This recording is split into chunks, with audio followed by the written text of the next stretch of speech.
Bonjour, bonjour, ravi de vous retrouver aujourd'hui côté cuisine pour un dessert gourmand. Aujourd'hui, je vous propose un fondant au chocolat.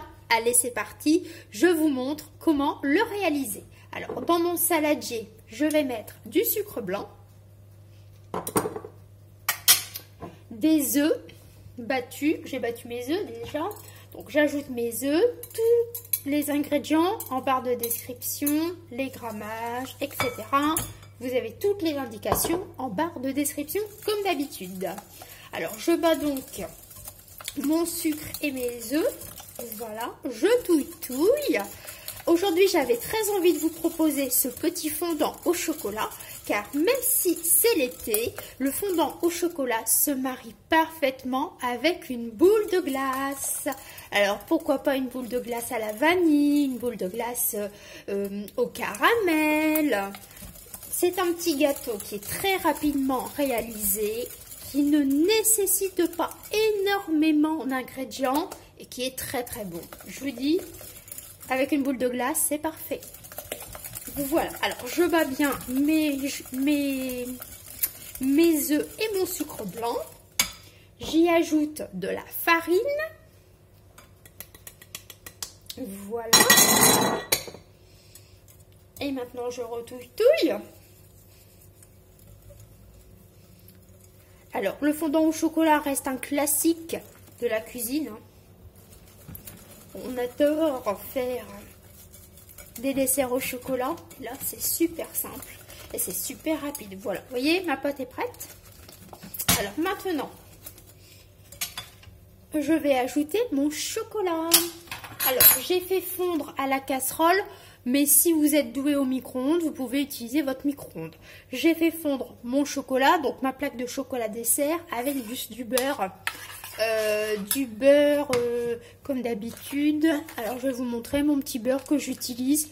Alors le beurre paysan breton et celui-ci, bon après peu importe la marque, mais celui-ci il y a bien 82% de matière grasse, hein, voilà, c'est ce qui fait le goût des desserts, la matière grasse du beurre. Voilà, ça donne beaucoup de goût et c'est ce qui fait aussi la tenue de votre gâteau. Hein.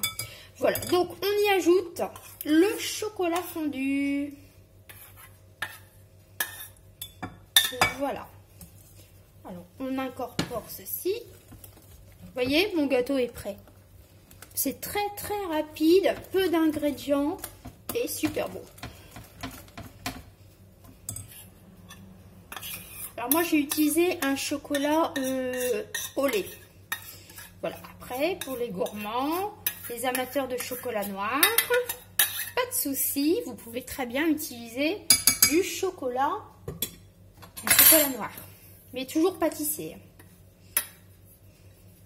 J'utilise un petit peu ma maryse. Voilà. Pour ne pas en perdre une goutte, mais je me laisse toujours des petites gouttes pour moi manger, quoi. Voilà, je touille et mon gâteau est prêt. Alors, il n'y a plus qu'à enfourner environ 20 minutes. Bon, moi, c'est toujours mon four à chaleur tournante et je mets mon plat à mi-hauteur, au milieu du four, quoi. Voilà, tout simplement. Alors, donc ma pâte est là.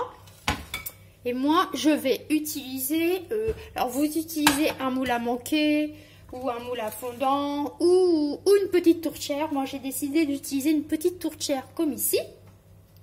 Allez, je vais faire ça avec vous. Donc, j'ai beurré et fariné ma tourtière. Et je vais mettre ma pâte. Voilà. J'ai réalisé de A à Z mon gâteau avec vous. Vous voyez, je ne vous ai rien caché, tout est simple pour pâtisser ce petit dessert.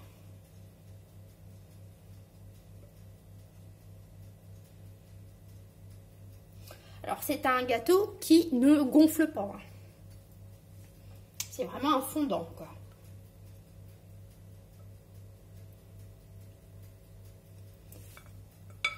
Et voilà, donc j'enfourne 20 minutes.